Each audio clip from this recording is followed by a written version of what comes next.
Hello बच्चों, मानव भूगोल के नेक्स्ट लेक्चर में आपका सभी का स्वागत।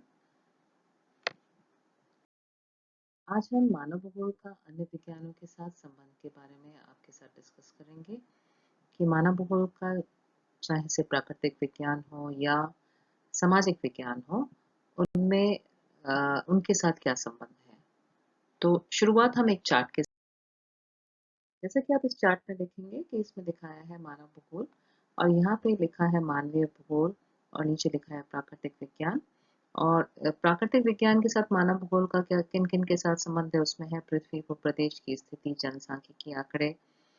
अब उसमें क्या है, गणित भी है, भूमि आकृति, खनिज संपत्ति जो किसके तहत आती है, भौमिकी के तहत आती है। जब हम मानव भूगोल का ऋतु एवं जलवायु मानव भूगोल में ऋतु एवं जलवायु का अध्ययन करते हैं तो वो भौतिकी आ जाता है। मृदाओं का अध्ययन करते हैं जिसको हम सॉइल स्टडी कहते हैं, उसमें रसायन विज्ञान आ जाता है। जब हम वनस्पति जगत और जंतु जगत से मानव के संबंध का अध्ययन करते हैं तो उसमें जैविकी या बायोलॉजी आ जाता है। इसी तरह से जब हम ह्यूमन साइंस सोशल साइंसेस की बात करते हैं, मानवीय विज्ञान की बात करते हैं, उनके साथ मानव भूगोल के अगर हम संबंध की बात करें तो राजनीतिक शास्त्र के साथ मानव भूगोल का संबंध है। जब हम मानव वर्गों तथा प्रदेशों के अंतरराष्ट्रीय संबंध के बारे में बात करते हैं तो इसका भी जो अध्ययन है वो मानव भूगोल में किया जाता है। ठीक इसी प्रकार से मानव भूगोल में इतिहास के पहलुओं को भी छुआ जाता है, जिसमें यह देखा जाता है कि मानवीय वर्गों और प्रदेशों का युगीन विकास क्रम किस प्रकार से हुआ। साथ ही अर्थशास्त्र इससे अछूता नहीं है। मानव भूगोल में हम अर्थशास्त्र का भी अध्ययन करते हैं, जिसके तहत हम अध्ययन करते हैं कि जीविका उपार्जन के ढंग कौन कौन से हैं, आर्थिक संगठन जो व्यवस्था है वो किस प्रकार की है। और जब हम इतिहास, राजनीतिक शास्त्र और अर्थशास्त्र का अध्ययन कर रहे हैं तो हम समाज शास्त्र को कैसे छोड़ सकते हैं। तो समाज शास्त्र के तहत हम मानव भूगोल के विभिन्न पहलुओं का अध्ययन करते हैं, जिसमें होता है वर्गीय संगठन, ग्राम व्यवस्था, परिवार, परंपराएं और सामाजिक। और मानव शास्त्र में का भी इसमें अध्ययन किया जाता है, जिसमें हम जातीय वृत्तीय जिसे रेशियल स्टडी बोलते हैं उनका अध्ययन करते हैं। तो हमने देखा कि मानव भूगोल का जो मानवीय विज्ञान और प्राकृतिक विज्ञान है उनके साथ क्या संबंध है।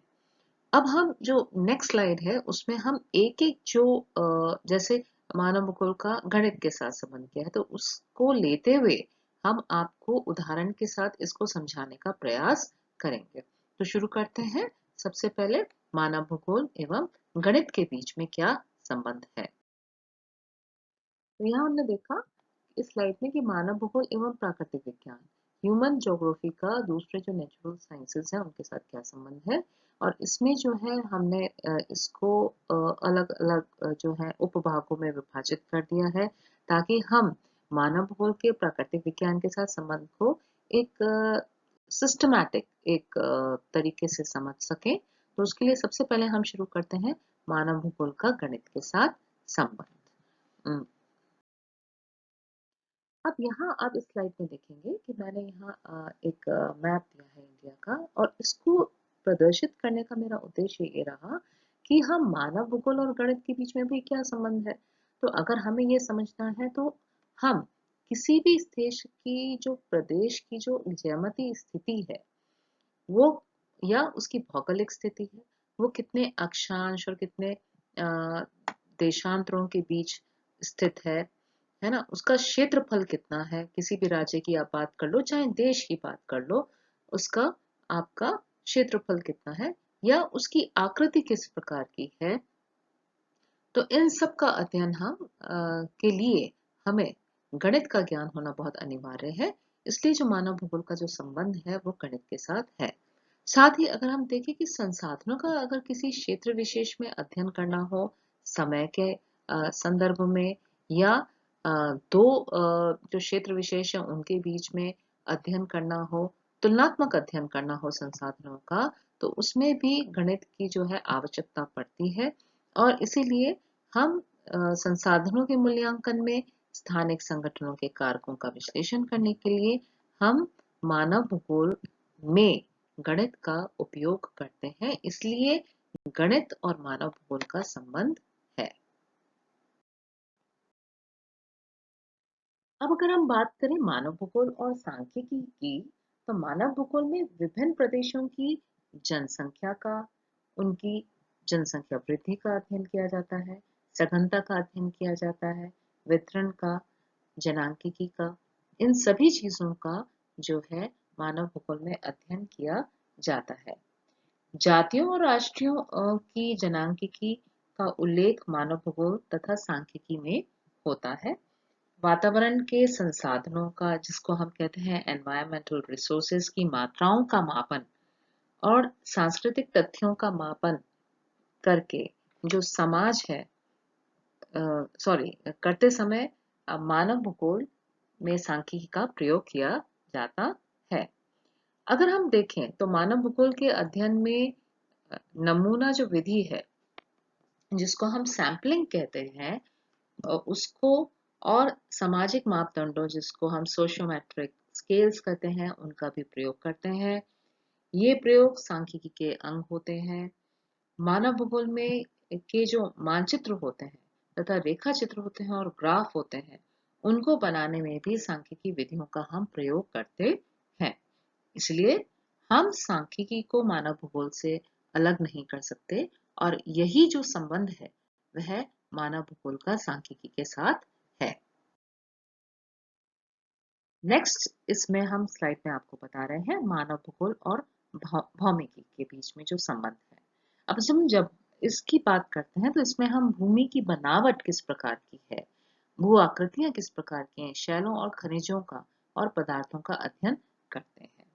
जैसे प्रदेशों की भू आकृति की अगर हम बात करें, यहाँ पे इस चित्र में आपको पर्वत भी दिखा रखे हैं, पठार भी दिखा रखे हैं, मैदानी क्षेत्र भी दिखा रखा है, आपको घाटियां भी दिखा रखी हैं, और साथ ही साथ आपको इन सभी का जो अगर हम देखें तो इनका मानव निवास के जो साथ है वह सीधा संबंध है।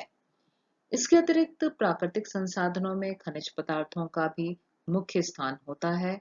इसलिए मानव भूगोल में इन दोनों तत्व, जैसे कि भूमि की बनावट और भू आकृतियों का तथा शैलों और खनिजों का अध्ययन हम करते हैं।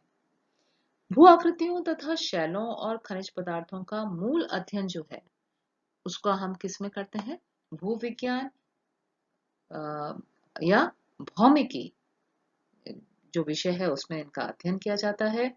इसलिए हम कह सकते हैं कि मानव भूगोल जो है और भौमिकी के बीच में सह संबंध है।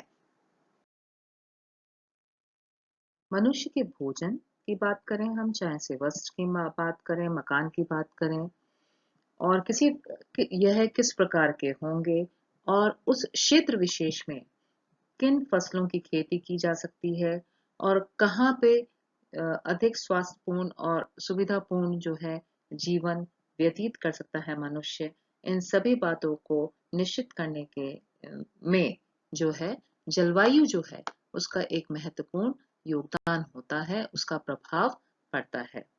और मनुष्य की जो प्रतिदिन की क्रियाएं हैं उन पर ऋतुओं का प्रभाव बहुत अधिक पड़ता है। जलवायु के अनुसार ही विभिन्न प्रदेश जो हैं उनकी, चाहे से वो पर्वत हो, पठार हो या मैदानी क्षेत्र हो, इनकी जो वनस्पति है और इनके जीव जंतु हैं वह होते हैं। इसलिए मानव भूगोल के अध्ययन में ऋतु और जलवायु विज्ञान है उनका अध्ययन किया जाता है। तो हम नेक्स्ट बात करते हैं मानव भूगोल का मृदा विज्ञान के साथ क्या संबंध है। तो इसके बारे में अगर हम देखें, इसको हम इंग्लिश में ये भी कहते हैं कि ह्यूमन ज्योग्राफी एंड पेडोलॉजी और सॉइल साइंस भी कहते हैं। अब संसार भर के सभी मनुष्यों को भोजन जो है मिट्टी से प्राप्त होता है, क्योंकि मनुष्य को अगर हम देखें तो या तो मनुष्य शाकाहारी है या मांसाहारी है। जिनका भोजन शाकाहार होता है, मतलब जो वेजिटेरियन है, उनके लिए खेती की फसलें और बगीचों के फल सब मिट्टी से ही उपजते हैं। तो हर चीज जो है उनको मिट्टी से प्राप्त होती है। मांसाहारी मनुष्यों का भोजन जिन पशुओं से उन्हें प्राप्त होता है, चाहे से वो बकरी हो, भेड़ हो या ऊंट हो, इनमें से जिनमें से किसी से भी इनको अगर प्राप्त होता है तो ये जो पशु हैं, ये घास आदि वनस्पति खाते हैं और वह वनस्पति जो है वापस से वह मृदा में या मिट्टी में उगती है। अतः अगर हम देखें तो सभी मनुष्यों का भोजन जो है वो सीधे प्रकार से या हम उसको प्रत्यक्ष या परोक्ष रूप से अगर हम देखें तो वह मिट्टी से ही प्राप्त होता है। कम उपजाऊ मिट्टी को मनुष्य खाद देकर उर्वर बना देता है और खेती की फसलों के हेरफेर तथा अन्य प्रकार की मिट्टी के उपजाऊपन को कायम रखता है। ठीक इसी प्रकार से विभिन्न प्रकार की फसलों के लिए विभिन्न प्रकार की मिट्टियों और खाद की आवश्यकता होती है। तो भोजन सामग्री उत्पन्न करने वाली मिट्टियों का अध्ययन हम मानव भूगोल का और मूल रूप से मृदा विज्ञान के विषय में हम इसका अध्ययन करते हैं। इसीलिए मानव भूगोल और मृदा विज्ञान के बीच में घनिष्ठ संबंध है। अब हम आते हैं मानव भूगोल और इसको हम कहते हैं human geography and plant ecology. अब मनुष्य के जीवन में वनस्पति का हम सभी जानते हैं कि बहुत ही महत्वपूर्ण स्थान है, क्योंकि ये केवल मनुष्य को मकान बनाने के लिए ही नहीं लकड़ी प्रदान करते, वरन ईंधन के रूप में भी मनुष्य इनका प्रयोग करता है और कल कारखानों के उद्योगों में भी अनेक प्रकार के कच्चा माल भी हमें जो है वह वनों से ही प्राप्त होता है। इसके साथ साथ वनों के द्वारा बाढ़ और मिट्टी की कटान को भी रोका जाता है। वन जो है घास के मैदानों और अर्ध मरुस्थलों के द्वारा मनुष्य को जो है बहुमूल्य प्राकृतिक संसाधन जो है वह प्राप्त होते हैं, चाहे से वो विभिन्न प्रकार के जीव जंतु हों, चाहे से वो विभिन्न प्रकार की जड़ी बूटियां हों, तो ये सब जो है मनुष्य को वनों से ही प्राप्त होते हैं। वनस्पति का मनुष्य के जीवन में के साथ जो है वो बहुत गहरा संपर्क है। हम यहाँ पे देख रहे हैं इस वाले जो पार्ट है स्लाइड का, इसमें बेनिफिट्स ऑफ फॉरेस्ट दिखाया गया है, मतलब वनों के जो है हमारे को क्या लाभ होते हैं। इसीलिए मानव भूगोल में वनस्पति के हम प्रदेशों का भी अध्ययन करते हैं और ये सब बातें हमें बताती हैं कि किस प्रकार से जो पादप पारिस्थितिकी है उसका मानव भूगोल के साथ संबंध है। अब हम आते हैं मानव भूगोल और प्राणी पारिस्थितिकी की। जब हम नेचुरल साइंसेस की बात करते हैं, हम प्राकृतिक विज्ञानों की बात करते हैं, उसमें प्राणी पारिस्थितिकी भी है और मानव भूगोल का इसके साथ क्या संबंध है, अब हम यह समझने का इस स्लाइड में प्रयास करेंगे। मनुष्य के जो सबसे अधिक समीप वाला और स्वामी भक्त संसाधन है वह पशु माना जाता है। पशुओं के जीवन से मनुष्य जीवन का बहुत बहुत गहरा संबंध है।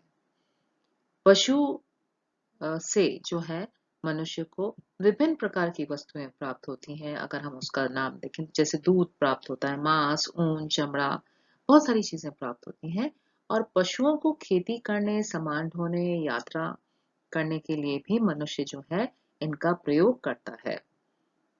अगर ओवरऑल इसको देखें हम, तो मनुष्य के जीवन को सुविधापूर्वक बनाने के लिए, मनुष्य को के जीवन को खाद्य पदार्थ प्रदान करने के लिए पशुओं की जो भूमिका है वो बहुत अहम है। इसके अतिरिक्त अगर हम देखें तो जैसे अगर हम देखें विभिन्न जो पशु हैं वो मनुष्य अपने सहचर के रूप में उनका प्रयोग करता है, जिसका एक उदाहरण हम ले लें, वह कुत्ता है। बहुत से पशुओं की जो बलि है वो धार्मिक उत्सवों और त्योहारों पर धर्म के नाम पर दी जाती हैं। मानव सभ्यता के आदिकाल से ही मनुष्य और पशुओं का जो है साथ रहा है और आर्थिक जीविकोपार्जन के अलावा मनुष्य के सामाजिक और सांस्कृतिक जो क्षेत्र हैं उनमें भी पशुओं की गहरी भूमिका रही है। इसलिए मानव भूगोल का संबंध प्राणी पारिस्थितिकी के साथ है। अब हम आ जाते हैं मानव भूगोल का जल विज्ञान और समुद्र विज्ञान के साथ क्या संबंध है। तो अगर हम देखें तो जल विज्ञान आपका में हम पूरा जो है वाटर साइकिल है उसका हम अध्ययन करते हैं और प्राकृतिक संसाधनों में जल जो है वो बहुत महत्वपूर्ण है। और इसका जो महत्व है वो केवल मनुष्यों और पशुओं के पीने के लिए ही नहीं है, बल्कि सिंचाई और जल विद्युत उत्पादन आदि के लिए भी है। विभिन्न क्रियाओं में हम जो है जल का उपयोग करते हैं। आदिकाल से ही जो मानव सभ्यता है उसका विकास अगर हम देखें तो वह जो है नदी के किनारे हुआ या झीलों के किनारे हुआ है, जिसके उदाहरण आप देख लें, मोहनजोदाड़ो है या हड़प्पा कल्चर है आपका। तो ये सारी जो सिविलाइजेशंस हैं, इनका जो एवोल्यूशन हुआ है, इनका जो उद्भव हुआ है, ये नदी किनारे ही हुआ है। और वर्तमान काल में भी इनका पूरा महत्व है। संसार में बड़े बड़े जो महानगर हैं, ये नदियों के तट के समीप या झीलों के तट के समीप हैं या समुद्र तटों पर बसे हुए हैं। नदियों, झीलों और सागर परिवहन के महत्वपूर्ण साधन हैं। इनका अध्ययन मानव भूगोल में होता है। इसीलिए किसी प्रदेश के जो सिंचाई के साधनों और जनशक्ति की जो क्षमता है, विकास की मात्रा है, उन सभी का अध्ययन हम मानव भूगोल में करते हैं। इसलिए इसका जो जल संबंध है उसके साथ गहरा संबंध है। समुद्र तटों और बंदरगाहों के मूल्य जो है परिवहन और व्यापार के लिए भी जो है जल विज्ञान और समुद्र विज्ञान का अध्ययन किया जाता है। इसलिए मानव भूगोल का जो संबंध है वह जल विज्ञान और समुद्र विज्ञान के साथ भी है। तो जो आज का जो लेक्चर रहा, इसमें आज का जो ये वीडियो है, इसमें हमने मानव भूगोल का जो है प्राकृतिक विज्ञान के साथ क्या संबंध है, उसकी डिफरेंट ब्रांचेस, शाखाओं का हमने अध्ययन किया। नेक्स्ट जो उसमें हम मानव भूगोल का मानवीय विज्ञान के साथ क्या संबंध है, ये जो ऊपर वाला पार्ट है, इन सब के बारे में अध्ययन करेंगे कि क्या मानव भूगोल का किस प्रकार से मानवीय विज्ञान के साथ संबंध है। आशा करते हैं आपको ये लेक्चर समझ में आया होगा, और इससे संबंधित आपको कोई भी क्वेरी हो आप कमेंट्स में पूछ सकते हैं। धन्यवाद।